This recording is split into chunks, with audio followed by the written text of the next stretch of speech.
നമ്മൾ വേറൊരു എക്സാമ്പിൾ, ഇതിന്റെ പഠനത്തിന് ഏറ്റവും കൂടുതൽ സഹായിച്ചത് ഈ പഠനമാണ്. അതായത് ഫ്രറ്റേണൽ ട്വിൻസിനെയും ഐഡന്റിക്കൽ ട്വിൻസിനെയും പഠിച്ചപ്പോൾ, ഫ്രറ്റേണൽ ട്വിൻസ് എന്ന് പറയുന്നത് ആരാ? അതായത് ഡിഫറെന്റ് ഓവത്തിൽ നിന്നും വരുന്ന ട്വിൻസ് ആണ് ഈ ഫ്രറ്റേണൽ ട്വിൻസ് എന്ന് പറയുന്നത്. അപ്പോൾ അവരുടെ സെക്സ് ഡിഫറെന്റ് ആവാം, അതായത് ഒരു ബോയും ഒരു ഗേളും ആകാം, ഫിസിക്കലി അവർ ഡിഫറെന്റ് ആകാം, അവരുടെ ജീൻസ് ഇൻഹെറിറ്റൻസും ഡിഫറെന്റ് ആകാം. അപ്പം ഇവരുടെ ഒരു സിമിലാരിറ്റിയുടെ പെർസെൻറ്റേജ് എത്രയാണ്? ഒരു 50%. യു കെൻ സേ രണ്ടുപേരും ഒരേപോലെ ഇരിക്കുന്ന ചാൻസസ് എന്താണ്? 50% ആണ്. എന്നാൽ ഐഡന്റിക്കൽ ട്വിൻസിന് എങ്ങനെയാണ്? ഐഡന്റിക്കൽ ട്വിൻസ് എന്ന് പറയുന്നത് ഒരേ ഓവം സ്പ്ലിറ്റ് ചെയ്തുണ്ടാവുന്ന രണ്ട് കുട്ടികളാണ്. അപ്പം അവരുടെ സെക്സ് എന്തായിരിക്കും? സെയിം ആയിരിക്കും. ഇപ്പൊ രണ്ടുപേരും ഒന്നുകിൽ പെൺകുട്ടികളായിരിക്കും, അല്ലെങ്കിൽ രണ്ടുപേരും ആൺകുട്ടികളായിരിക്കും. അതേപോലെ തന്നെ അവർക്ക് കുറച്ചുകൂടെ biological traits, physical characteristics similar ആയിട്ട് ഉണ്ടാകും. പക്ഷെ എന്നാൽ പോലും ഇവ രണ്ടും എക്സാക്ട്ലി സെയിം ആവുമോ? ഇല്ല. അവരെ ഇപ്പം നമ്മൾ വേറെ വേറെ ആയിട്ടാണ് വളർത്തുന്നത്, അല്ലെ രണ്ട് സിറ്റുവേഷൻസിലാണ് വളർത്തുന്നതെങ്കിൽ നമുക്ക് കാണാം അവരുടെ ബിഹേവിയറിൽ എന്തുണ്ട്? ഒത്തിരി ഡിഫറൻസസ് ഉണ്ട്.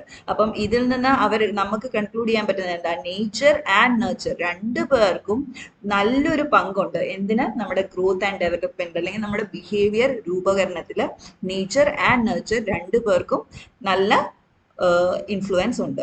നൗ ഇത് some of the laws of heredity ആണ്. ഹെറിഡിറ്റിയുടെ ലോസ് എന്തൊക്കെയാണ്?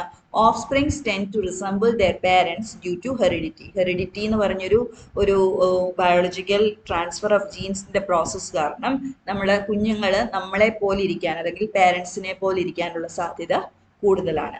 Variations in parents in offsprings are due to heredity and environment. അപ്പം ചെറിയ വേരിയേഷൻസ് വരുന്നത് എന്തുകൊണ്ടാണ്? ഒന്നുകിൽ ഹെറിഡിറ്റി കാരണമാണ്, അല്ലെങ്കിൽ ആ സാഹചര്യങ്ങൾ കാരണമാണ്, നമ്മൾ വളർന്നു വരുന്ന സാഹചര്യങ്ങൾ കാരണമാണ്. Nature tends to prevent extremes. അതായത് നമ്മളിപ്പം ഒരു ബുദ്ധിയുള്ള ആൾക്ക് ജനിക്കുന്ന കുഞ്ഞ് കൂടുതൽ ബുദ്ധിയുള്ളതായിട്ടായിരിക്കത്തില്ല, പ്രിവെന്റ് ആണ്, ട്രൈ ടു പ്രിവെന്റ് എക്സ്ട്രീംസ് ആണ്. അതായത് പിന്നെയും ഇപ്പം ഹൈറ്റ് ഉള്ള ഒരാൾക്ക് ജനിക്കുന്ന കുഞ്ഞ് അതിലും ഹൈറ്റ് ഉണ്ടാവാനുള്ള സാധ്യത കുറവാണ്. അതിലും എന്താണ്? ഇച്ചിരി ഹൈറ്റ് കുറഞ്ഞാ വരുന്നത്. എന്നാൽ തീരെ ബുദ്ധിയില്ലാത്ത അല്ലെങ്കിൽ ഇന്റലിജൻസ് കുറഞ്ഞ ഒരാൾക്ക് ജനിക്കുന്ന കുഞ്ഞ് കുറച്ചുകൂടി ഇന്റലിജന്റ് ആവണം. അപ്പം ഈ രണ്ട് എക്സ്ട്രീംസും എന്ത് ചെയ്യും? Nature generally tries to prevent these extremes. അങ്ങനെ സക്സസീവ് ജനറേഷനിൽ വരുമ്പോൾ ഇത് പയ്യെ കുറഞ്ഞു വരാനുള്ള സാധ്യതകളാണ് കൂടുതലുള്ളത്. പിന്നെ എന്താ ഉള്ളത്? Inheritance of hereditary traits can happen through generations. അതായത് ഇത് നമ്മുടെ ജസ്റ്റ് പാരൻസിന്റെ കാര്യമല്ല നമ്മൾ പറയുന്നത്, നമ്മുടെ ഗ്രാൻഡ് പാരൻസ് അല്ലെങ്കിൽ അവരുടെ ഗ്രാൻഡ് പാരൻസ്, അങ്ങനെ അതൊരു ജനറേഷനിലായിട്ട് നമുക്ക് കൈമാറി വരുന്നതാണ് എന്ത്? ഈ genes, hereditary traits. Genes can become dominant even after skipping some generations. ചില ജീൻസ് നമ്മൾ ഇപ്പം നമ്മൾ അച്ഛനെ പോലെ ആയിരിക്കില്ല, പക്ഷെ അച്ഛൻ്റെ അച്ഛനെ പോലാകാം, അല്ലെങ്കിൽ അച്ഛൻ്റെ അച്ഛനെ പോലാകാം. അതായത് അച്ഛൻ്റെ അച്ഛനിലും കാരാത്ത ക്യാരക്ടറിസ്റ്റിക്സ് നമുക്ക് എവിടെ കാണാം? കുഞ്ഞിൽ കാണാം. ആ ക്യാരക്ടറിസ്റ്റിക്സ് ആരുടെ ആയിരിക്കും? അച്ഛൻ്റെതായിരിക്കും. അപ്പം അങ്ങനെ ചിലപ്പോൾ ചില ജനറേഷനിൽ ഇത് കണ്ടില്ലെങ്കിൽ പോലും പിന്നെ വരുന്ന ജനറേഷൻസിൽ ഇത് കാണാനുള്ള സാധ്യതകൾ ഇപ്പോഴും ഉണ്ട് എന്നാ പറയുന്നത്. എന്നാൽ നേച്ചർ എന്ന് പറയുമ്പോൾ എന്തൊക്കെ ഇൻവോൾവ് ആണ്?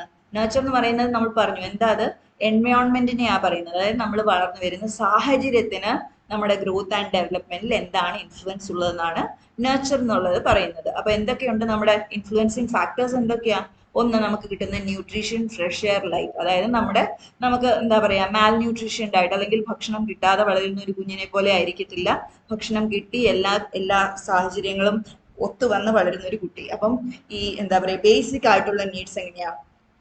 ന്യൂട്രീഷൻ, ഫ്രഷ് എയർ, ലൈറ്റ്, ഇതെല്ലാം നമ്മുടെ ബിഹേവിയറിനെ അല്ലെങ്കിൽ നമ്മുടെ ഡെവലപ്മെന്റിനെ ഡയറക്ട്ലി ഇൻഫ്ലുവൻസ് ചെയ്യും. അതേപോലെ കിട്ടുന്ന എന്താ പറയുക, കൾച്ചറൽ ആൻഡ് ഫാമിലി സ്റ്റേറ്റസ് അല്ലെങ്കിൽ സോഷ്യൽ എൻവയോൺമെന്റ്, ഓപ്പൺ എൻവയോൺമെന്റ്, ഇതെല്ലാം എന്ത് ചെയ്യും എന്നാ പറയുന്നത്? ഇതെല്ലാം നമ്മുടെ ഗ്രോത്ത് ആൻഡ് ഡെവലപ്മെന്റിനെ കാര്യമായിട്ട് തന്നെ എന്ത് ചെയ്യും? ഇൻഫ്ലുവൻസ് ചെയ്യും. വേറെ ഒന്നാണ് ഡിസീസസ്. ചില ഭാഗങ്ങളിൽ ചില ഡിസീസസ് ഉണ്ടെന്ന് പറയില്ലേ, ഇപ്പൊ മന്ദരോഗം ഉണ്ടെന്ന് പറയുന്ന അത് ആ ഒരു പ്രത്യേക സാഹചര്യങ്ങൾ, ആ ഒരു എൻവയോൺമെന്റിൽ ആ ഒരു ഡിസീസിനുള്ള സാഹചര്യങ്ങൾ കൂടുതലാണ്. അതേപോലെ തന്നെയാണ് ഇഞ്ചുറീസും. നമ്മൾ നിൽക്കുന്ന സാഹചര്യത്തിലെ ഇഞ്ചുറീസ് അല്ലെങ്കിൽ എന്താ പറ്റാവുന്ന അപകടങ്ങൾ, അത് ഡിപ്പെൻഡ് ചെയ്യും നമ്മൾ ഏത് സാഹചര്യത്തിലാണ് ഉള്ളതെന്നുള്ളത്. സോ ഇതെല്ലാം എന്താണ് ചെയ്യുന്നത്? എൻവയോൺമെന്റൽ ഫാക്ടേഴ്സ് ആണ്. ഇതെല്ലാം നമ്മുടെ എന്തിനെ ഇൻഫ്ലുവൻസ് ചെയ്യുന്നുണ്ട്? നമ്മുടെ ഗ്രോത്ത് ആൻഡ് ഡെവലപ്മെന്റിനെ ഇൻഫ്ലുവൻസ് ചെയ്യുന്നുണ്ട്. അപ്പൊ നമ്മളിപ്പോ പറഞ്ഞത് എന്താന്ന് വെച്ചാൽ നമ്മൾ development human growth and development പഠിക്കുമ്പം ബേസിക്കലി ഈ ഗ്രോത്ത് ആൻഡ് ഡെവലപ്മെന്റ് എന്ത് കാരണങ്ങളാണ് അല്ലെങ്കിൽ ഏതൊക്കെ ഫാക്ടേഴ്സ് ആണ് ഈ ഗ്രോത്ത് ആൻഡ് ഡെവലപ്മെന്റ് ഇൻഫ്ലുവൻസ് ചെയ്യപ്പെടുന്നത്. അതായത് ഒന്നെന്താണ് നേച്ചർ എന്ന് പറയുന്നത് ഹെറിഡിറ്ററി ആയിട്ട് നമുക്ക് കിട്ടുന്ന ജീൻസ് വഴി നമുക്ക് കിട്ടുന്ന ട്രേറ്റ്സ് ആൻഡ് ക്യാരക്ടറിസ്റ്റിക്സ്. രണ്ടാമത് നമ്മുടെ ചുറ്റുപാടുകൾ, അതായത് നേച്ചർ അല്ലെങ്കിൽ എൻവയോൺമെന്റ്, അത് നമ്മളെ ഇൻഫ്ലുവൻസ് ചെയ്യുന്നുണ്ട്. ഇതിന്റെ രണ്ടിന്റെയും ഒരു കോംപ്ലക്സ് ആയിട്ടുള്ള ഇൻഫ്ലുവൻസ് ആണ് നമ്മുടെ ഹ്യൂമൻ ഗ്രോത്ത് ആൻഡ് ബിഹേവിയറിൽ നമുക്ക് കാണാവുന്നത്.